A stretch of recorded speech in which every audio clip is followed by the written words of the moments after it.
Bueno, esta es la segunda clase introductoria. En la primera clase habíamos dicho fundamentalmente que cuando hablamos de derecho penal, sobre todo desde el punto de vista de la dogmática, teníamos que distinguir en primer lugar la parte general del derecho penal, es decir, el derecho penal sustantivo o material, del derecho penal adjetivo formal, que era el derecho procesal penal, el derecho de las garantías constitucionales. Además dijimos también que dentro de esta parte, de la primera parte, de la parte material, de la parte sustantiva del derecho penal, la doctrina distinguía a su vez la parte general, que por lo general en las universidades se le asigna una materia, la parte general del derecho penal, y la parte especial, que generalmente, salvo en algunas casas de estudio, se la ve en otra asignatura independiente. En la Universidad de Morón, para los cuales se dirige principalmente este video, nosotros tenemos puntualmente una asignatura que es Derecho Penal, parte general. Tenemos además un curso de parte especial que se divide en dos disciplinas. Unos analizan los delitos que están contenidos en la parte especial del Código Penal, de los artículos 79 en adelante, y hay otra disciplina que analiza específicamente las leyes especiales. Y decíamos también en el primer video que incluso la Comisión de Reforma del año 2005 había contabilizado cerca de 360 leyes especiales conteniendo normas de naturaleza penal, es decir, creando figuras delictivas, con lo cual no sabemos exactamente cuántos delitos hay, no lo saben los jueces, no lo saben los abogados de las empresas, no lo saben los fiscales, no lo sabemos los profesores de derecho penal. Hay un gran caos, un fenómeno que la doctrina lo denomina de inflación legislativa. Muy bien, vamos a concentrarnos entonces dentro de la parte general del derecho penal en las tres columnas fundamentales que se levantan a partir de esa parte general. La parte general del derecho penal tiene que responder entonces, decíamos, a tres preguntas fundamentales. La primera, ¿qué es el derecho penal? ¿Para qué sirve el derecho penal? ¿Cuál es la función del derecho penal? Tenemos a nuestro asistente hoy con nosotros. La segunda columna fundamental nos servía para saber qué es el delito, y la última para saber qué es la pena, es decir, teoría de la ley penal o teoría del derecho penal, teoría del delito y teoría de la pena. A la primera pregunta, con relación a cuál es la función del derecho penal, cierto sector doctrinario que vamos a asumir por el momento como verdadero, por ser esta clase una clase introductoria, después vamos a profundizar sobre esta cuestión. Una parte de la doctrina decía que el derecho penal sirve para proteger bienes jurídicos. Y acá hay una gran discusión doctrinaria si el derecho penal tutela la vigencia de la norma o protege bienes jurídicos. No vamos a entrar ahora en esta cuestión, pero partiendo desde un concepto mantenido por un cierto sector de la doctrina, podemos decir que el derecho penal protege bienes jurídicos. Es decir, podríamos contestar a la pregunta ¿para qué sirve el derecho penal? El derecho penal sirve para proteger subsidiariamente los bienes jurídicos más importantes frente a los ataques más intolerables. Voy a precisar el pizarrón en algún momento, ayudante. ¿Cómo hace el derecho penal para brindar esta protección subsidiaria de bienes jurídicos? En primer lugar, a las conductas que lesionan o que ponen en peligro esos bienes jurídicos fundamentales o las prestaciones públicas imprescindibles, las va a llamar delitos, y después a esos delitos les va a asociar una pena. ¿Cómo hacemos para saber cuándo una conducta es una lesión o una puesta en peligro de un bien jurídico fundamental? Muy bien, para eso tenemos la segunda columna de la parte general del derecho penal, que es la teoría del delito. ¿Y qué hacemos con la persona que ya sabemos que cometió uno de esos delitos? Bueno, le asociamos, le vamos a imponer una pena. ¿Cómo sabemos qué es la pena? Para eso tenemos la tercera columna de la asignatura de Derecho Penal, parte general. Con lo cual, teoría de la ley penal o del derecho penal, que responde a la pregunta ¿cuál es la función del derecho penal? Que ya vimos que era proteger subsidiariamente los bienes jurídicos más importantes, la vida, la libertad, la propiedad, frente a los ataques intolerables, los homicidios, los robos, los abusos sexuales. La segunda columna de la parte general del derecho penal, la teoría del delito, es decir, cómo sabemos cuándo una conducta es esa lesión o puesta en peligro de un bien jurídico fundamental, una prestación pública imprescindible. Y la tercera columna, la teoría de la pena. Una vez que sabemos que se ha cometido un delito, tenemos que averiguar qué es lo que vamos a hacer con esa persona que cometió un delito. ¿Qué es la pena? ¿Cuál es el fundamento de la pena? Si es que tiene. ¿Cuál es la finalidad de la pena? Teoría de la coerción penal. Muy bien, vamos a detenernos ahora mínimamente en una pequeña introducción en la teoría del delito. Habíamos visto también que esta teoría evolucionaba desde Hegel, pasando por el causalismo en su vertiente naturalista o neokantiana, se llegaba también pasando por lo que se denomina la teoría social de la acción, hasta llegar al finalismo, que tiene un desenlace en las corrientes postfinalistas, tanto en las versiones de la imputación objetiva, como en la teoría de Gunther Jacobs o del profesor Klaus Roxin, y en la imputación subjetiva, tanto en las versiones de Zielinski o, para poner un ejemplo, decíamos en Argentina, del profesor Marcelo Sanzinetti. Vamos a concentrarnos, porque todas estas diferentes posiciones que se han elaborado a lo largo de la evolución histórica de la teoría del delito parten de diferentes conceptos de acción. Es decir, no es lo mismo el concepto de acción en Hegel que el concepto de acción en von List, o el concepto de acción en Belling, o el concepto de acción en Mesger, que es un causalista neokantiano, o tampoco es el mismo concepto de acción en un finalismo ortodoxo como en Hans Belzel, o en Zaffaroni de los años 70, tampoco es el mismo concepto de acción que en Rilke, que en Bacigalupo, que en Zielinski, que en Sanzinetti, que en Roxin o que en Jacobs. Pero vamos a dejar de lado la discusión doctrinaria por una clase posterior, donde profundicemos, donde nos dediquemos a analizar el concepto de conducta, y vamos a centrar nuestro análisis en un esquema básico de conducta. Vamos a decir, por ahora, y al solo efecto de una pequeña introducción, vamos a decir que la conducta, la acción, la estamos utilizando como sinónimos, la conducta tiene dos momentos, un momento interno y otro momento externo. En el momento interno de la conducta vamos a necesitar que el ayudante nos borre un poco el pizarrón, porque está todo mamarrachado. ¿Todo? Sí, bórrelo, ayudante, bórrelo, pero más rápido. Entonces distinguimos por el momento, no es que la conducta se pueda cortar en dos, porque la conducta es un ente unitario. Sin embargo, vamos a poder distinguir dentro de la conducta, muchas gracias, dentro de la conducta, un aspecto interno y otro aspecto externo, siempre siguiendo, como decimos, dejando de lado la discusión doctrinaria y partiendo de una concepción finalista clásica con la definición de Hans Belzel, que parte de un concepto de acción como ejercicio, lo pongo acá, ejercicio de actividad final.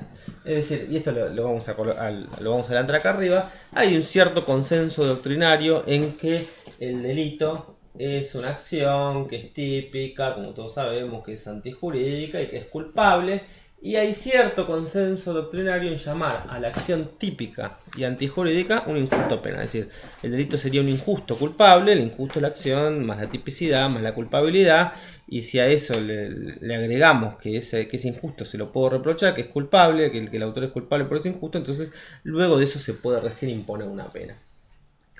Pero ya vimos que de acuerdo a cuál sea la diferente escuela del derecho penal, de acuerdo a cuál sea desde el punto de vista que se parte, si de una teoría hegeliana, causalista, naturalista, neokantiana, de la teoría social de la acción, un finalismo clásico, de las más modernas formulaciones de la imputación objetiva o subjetiva, lo que va a cambiar es o fundamentalmente va a cambiar, o una de las cosas fundamentales que van a cambiar es el concepto de conducta, y al cambiar el concepto de conducta, las demás cualidades que se puedan predicar de ese concepto de conducta van a ser diferentes. Ustedes piensen que en la teoría lo que es típico, lo que es antijurídico, lo que es culpable es siempre la conducta, el verdadero núcleo duro de la teoría del delito, el sustantivo respecto de los cuales los demás no hacen otra cosa que calificar como adjetivos a este núcleo duro de la teoría del delito, es la conducta. La conducta es el sustantivo y los demás son adjetivos de esa conducta. Con lo cual el concepto de conducta es central en nuestro esquema de teoría, en la teoría del delito de la que partamos. Partimos entonces de este concepto de Hans Belzel: acción es ejercicio de actividad final. En la conducta distinguimos entonces un momento interno y otro momento externo. En el momento interno, el sujeto elige primero el fin que se propone con su conducta, y de ahí el nombre de teoría final, teoría de la acción final, teoría finalista. Además de elegir el fin, se proponen los medios que va a utilizar para alcanzar ese fin. Por ejemplo, no sé, él me quiere matar a mí, mi ayudante, acá está, mi ayudante me quiere matar, entonces elige el medio, me va a matar con un arma. Entonces agarra un arma, que tiene el arma, me apunta y me dispara, pla, pla. El fin que él se propone es matarme. El medio eligió esta terrible arma, ¿no? La carga, le pone las balas, cargala. La carga, me dispara y me va a matar. Entonces, en un momento interno, mi ayudante elige el fin, matarme, y selecciona los medios. Con una arma cargada y me dispara. Y recién en un momento exterior pone en marcha esa causalidad, puesta en marcha de la causalidad, con dirección a ese fin y a través de esos medios. Este esquema elemental de la conducta nos va a servir para organizar la primera gran clasificación de los tipos penales. El tipo es la estructura, que es lógicamente necesaria, que es de naturaleza por definición predominantemente descriptiva, que sirve ¿para qué? Para individualizar las conductas que se quieren prohibir. Cuando decimos que el delito es un injusto culpable, ante todo es una conducta, es una acción, es un ejercicio de actividad final. Después vamos a ver más en profundidad cuáles son las derivaciones de haber partido de este concepto de conducta, pero más o menos todos, hasta los estudiantes de derecho penal que están un poco familiarizados con el tema, saben que la tipicidad consiste sí, es la adecuación de la conducta con el tipo, el Tatesban, el tipo penal que está en la parte especial del Código Penal. Encajar, sabemos que el Código Penal contiene un número clausus, un número cerrado de delitos, y que no puede el intérprete crear otras figuras u otros tipos delictivos más allá de los que ya están contenidos en el Código Penal. Acá tenemos un Código Penal, la parte general, los primeros 78 artículos en nuestro Código Penal son disposiciones prácticamente generales, la parte general, pero a partir del artículo 79, donde arranca con el delito del homicidio simple, en adelante, se van creando todas, este es el procesal, nosotros acá tenemos el Código Penal, se van creando toda una serie, un catálogo, un número cerrado de figuras delictivas. Así, en el 79 tenemos el delito de homicidio simple, en el 80 el homicidio agravado, no sé, en el 162 tenemos la figura del hurto, en el 164 el robo, 163 los hurtos agravados, en el 172 tenemos las estafas, en el artículo 89 tenemos las lesiones leves, las graves en el 90, etc.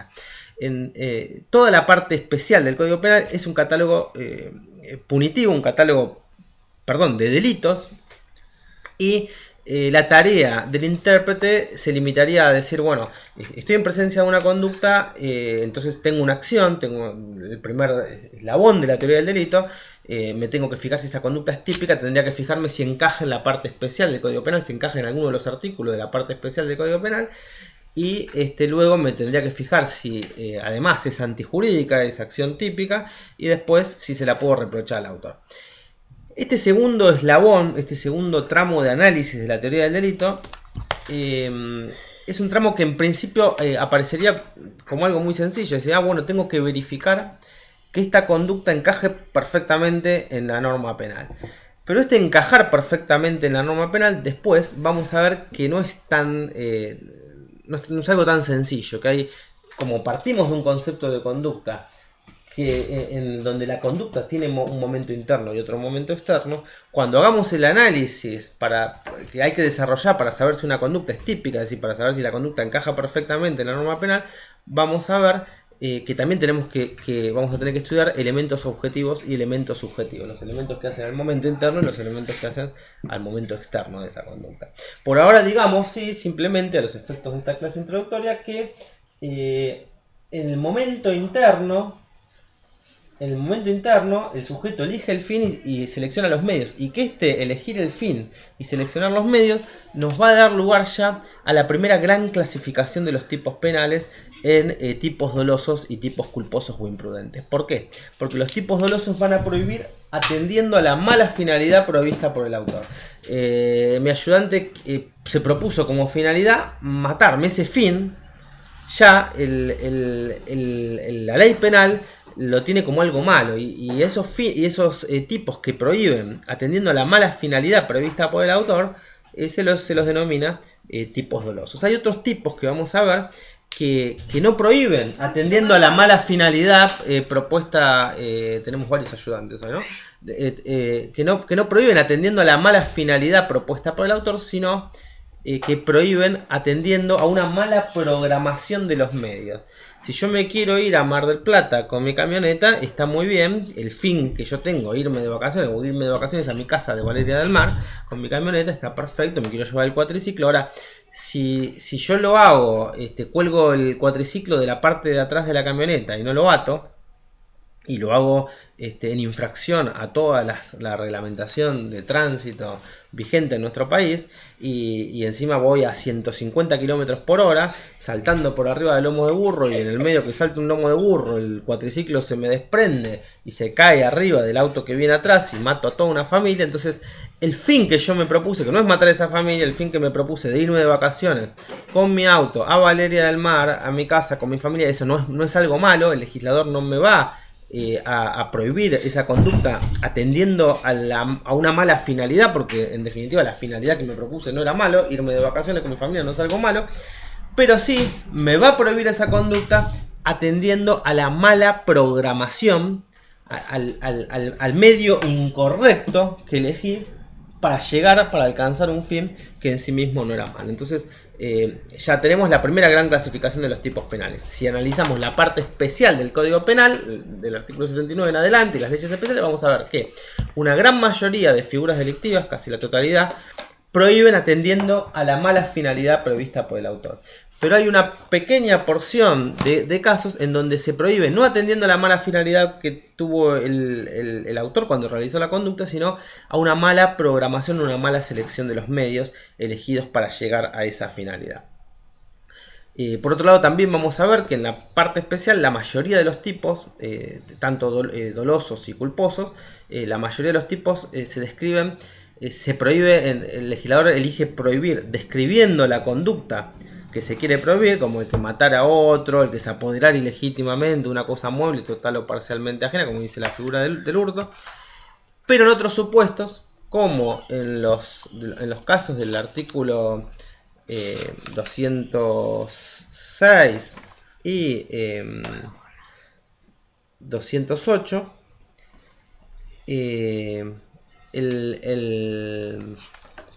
los casos del artículo 106 y 108, el legislador prohíbe no describiendo la conducta que se quiere prohibir, sino describiendo en determinados plexos de circunstancias una conducta que quiere que se realice, y por comparación queda prohibida cualquier otra conducta. Esto va a dar lugar a la segunda gran clasificación de los tipos penales, que va a ser la de delitos o tipicidades activas y tipicidades omisivas. En la tipicidad activa, el legislador va a prohibir la conducta describiéndola. Cuando quiere prohibir una conducta, la describe, y la conducta descrita por el tipo penal va a quedar prohibida. Y en los tipos omisivos va a ser al revés, va a describir una conducta que en determinadas circunstancias quiere el legislador que se realice, y va a quedar prohibida cualquier otra conducta diferente a esa que la ley ha descrito. Por ejemplo, dice el artículo 108, será reprimido con multa de 750 pesos a 12.500 pesos el que, encontrando perdido o desamparado a un menor de 10 años o a una persona herida o inválida o amenazada o un peligro cualquiera, omitiere prestarle el auxilio necesario. Es decir, prestar el auxilio necesario no es la conducta que se quiere prohibir, sino cualquier otra conducta diferente a prestar el auxilio necesario. Con lo cual la manera de prohibir es radicalmente distinta a la manera de prohibir, por ejemplo, el artículo 162, que dice el que se apoderare, muy bien, vaya.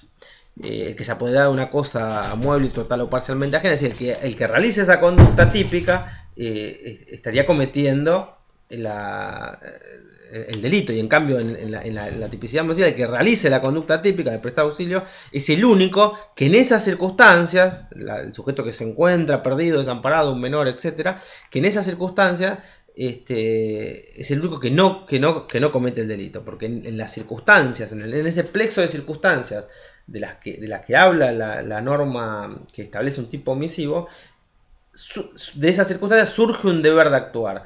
Y cualquier conducta diferente a la que se expresa en la norma es la que va a quedar prohibida por comparación, el aludaje, el hacer diferente. El hacer diferente es el que queda prohibido.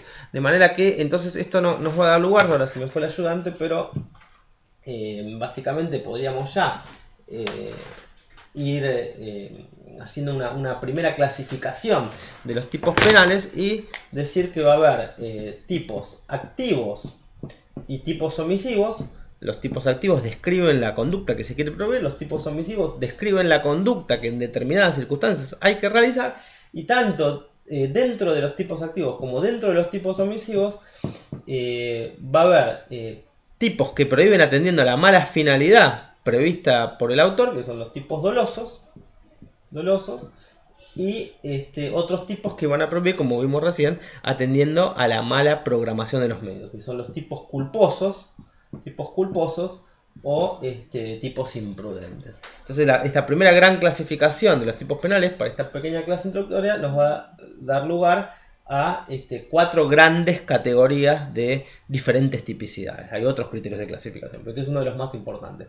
Va a haber tipos activos dolosos, tipos activos culposos o imprudentes, tipos omisivos dolosos y tipos omisivos imprudentes. Vamos a hacer un pequeño break.